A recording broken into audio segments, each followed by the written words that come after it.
What's up, everybody? Welcome to the Brian Watkins channel. I'm your host, Brian Watkins. My subject today is what I miss most about James Brown. Why am I doing this photo? Excuse me, why am I doing this footage? To share with others, fans, that miss James Brown as well.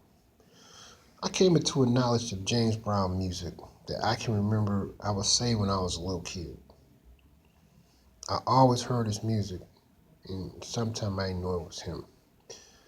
It started like I think I was out at my father's barber shop in 1975 off of Inkster Road. I heard a song by him. It was called Body Heat. And I remember hearing another one, I would say a year later, called Get Up Off of That Thing. Then Payback. And as time progressed, I just started hearing more and more music by James Brown. I definitely like what I heard, the whole thing. But it wasn't until I became an adult, and especially after he passed, when I was going all the way back to when he came out in the 50s and the 60s. Oh my God. I didn't know he did all that music. Most of, I would say 95% of rappers, especially when hip hop was in its golden era, most of them were sampling James Brown music, and I didn't even know. I mean, I would know like the obvious songs, you know what I mean? But they were sampling some stuff I didn't even know James Brown had made, and it was funky. So I miss that. I miss his style. Period. So I watch a lot of his stuff because it just blows me away. I had read that he could actually play all his instruments. That he hired his bands, his backup band, to play for him while he was touring. They said he could play all those instruments. It wasn't until a few days ago I actually saw him do that, and that's why I really hope that real music comes back, because this digital music sucks. It really does, because I'm from that era.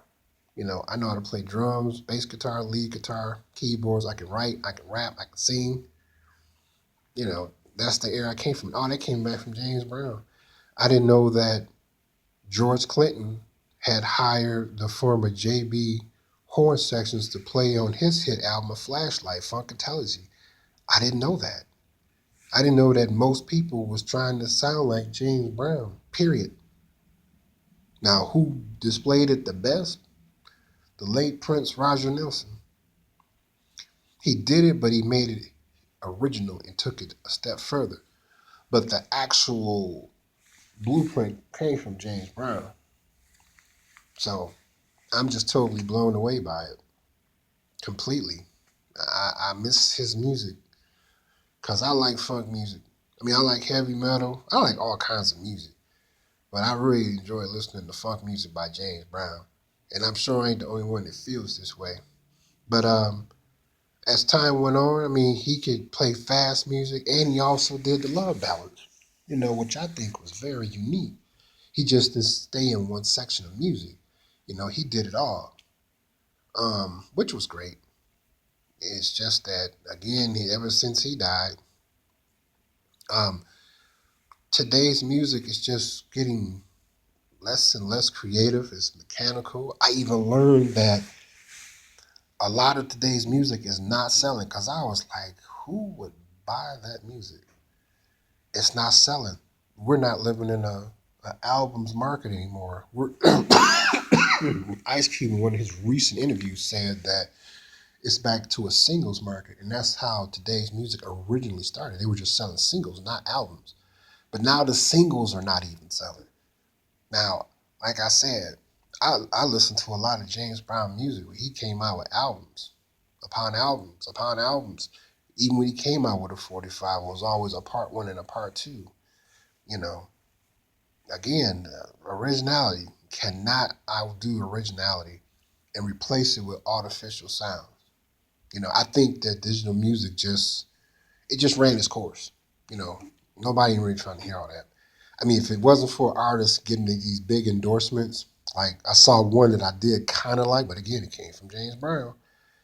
It's a new group for Target. They got endorsement for Target. It's a black guy and a white girl, and they redid "It Takes Two to Make a Thing Go Right." And the white girl singing, she sounded good, and the brother's dancing, but it's cool. But again, my question is, and it came from James Brown. Um, is it gonna sell? According to what I've learned, people are not buying that stuff. And it all came back from James Brown. So, ladies and gentlemen, I just wanted to share with you what I miss most about the legendary James Brown. Subscribe to my channel, like or dislike it, and you can leave a comment and I will respond. Don't you go anywhere. Continue to support and watch the Brian Watts channel.